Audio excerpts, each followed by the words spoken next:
नमस्कार प्रणाम। हमरा और बेटा भाई पवन सिंह भोजपुरी में हिंदी में मिक्स पहली बार वायरल भोजपुरी यूट्यूब चैनल के माध्यम से हमार गाना आ रहल बा। जौने गाना के टाइटल बा जिंदगी। ये चैनल के आप लोग सब्सक्राइब करी जा और हम यह कहब कि जौन गाना आ रहल बा बड़ा उम्मीद बा हमके ई गाना से। बस आप लोग अपन आशीर्वाद जौन बा एक बारिश एकदम बरिसा द जा, गड़गड़ा द जा। जय हो भोजपुरिया। तो भैया अब इंतजार की घड़ी खत्म और पवन सिंह फिर से एक बार आप सबके बीच में लेके आ रहल बाना अपन नया एल्बम के गाना। जौन एल्बम के नाम बा जिंदगी। जौन की पवन सिंह अभी खुद वीडियो में आपके बतौने है कि उनका गाना आ रहल बा। जौन की ई गाना के पवन सिंह और रेणुका पनवार दोनों लोग मिल के गवले हैं ये गाना के। और ई गाना हिंदी भोजपुरी दोनों मिक्स है।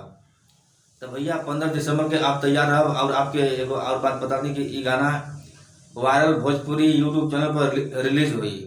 तो जरूर देखब आप ये गाना के। बहुत ही अच्छा गाना हमके लगत बा कि है। तो चलिए आपके एगो पवन सिंह के गाना सुनावे थी जौन की ई फिल्म के गाना है। जौना फिल्म के नाम बा प्यार मोहब्बत जिंदाबाद। यही फिल्म के ई गाना है। इमोशनल गाना थोड़ा है। तो वीडियो को पूरा देखब। अगर थोड़ा सा भी अच्छा लगी गाना तो एगो लाइक हमें जरूर करब। तो भैया आपके बता दें कि अगर पवन सिंह कोई भी लेटेस्ट नया वीडियो सबसे पहले आपके देखे के मिले तो सब्सक्राइब करें हमारे यूट्यूब चैनल DRL एंटरटेनमेंट। और पाई पवन सिंह के कोई भी लेटेस्ट गाना सबसे पहले हमारे यूट्यूब चैनल से। तो चलिए आगे वीडियो करते स्टार्ट। भैया आपके एगो और बात बता दें कि आप हमारे वीडियो को देखनी, लाइक करनी पर कमेंट ना करनी।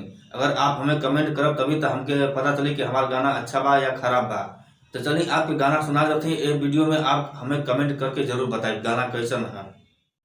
हवे प्यार पूजा हवे प्यार ईश्वर। ई बात केहू न सोचे बिचारे। हमनी के दुश्मन भइल बाट दुनिया। बिनती बायाब केहू पत्थर न मारे। ना कौनो हाट ना बजरिया से होला। ना कौनो हाट ना बजरिया से होला। उमरिया के रोग नजरिया से होला। ना कौनो हाट ना बजरिया से होला। उमरिया के रोग नजरिया से होला। कहाँ कौनो जात पात पूछे लजियरा।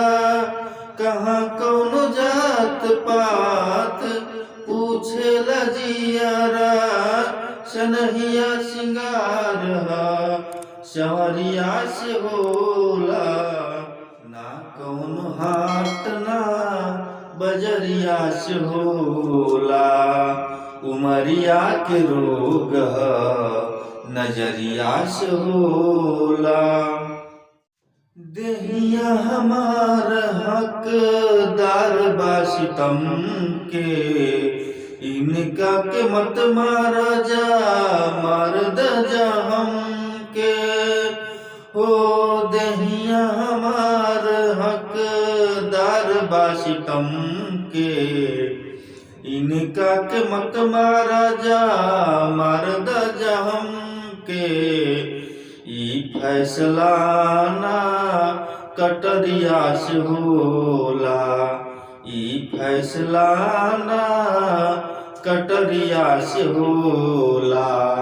उमरिया के रोग नजरिया से होला।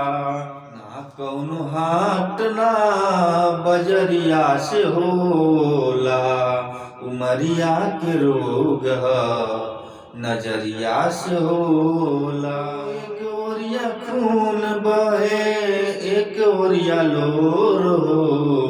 काहे सब कली हले बा करे जा कठोर हो। इश्क के इलाज ना जहरिया से होला।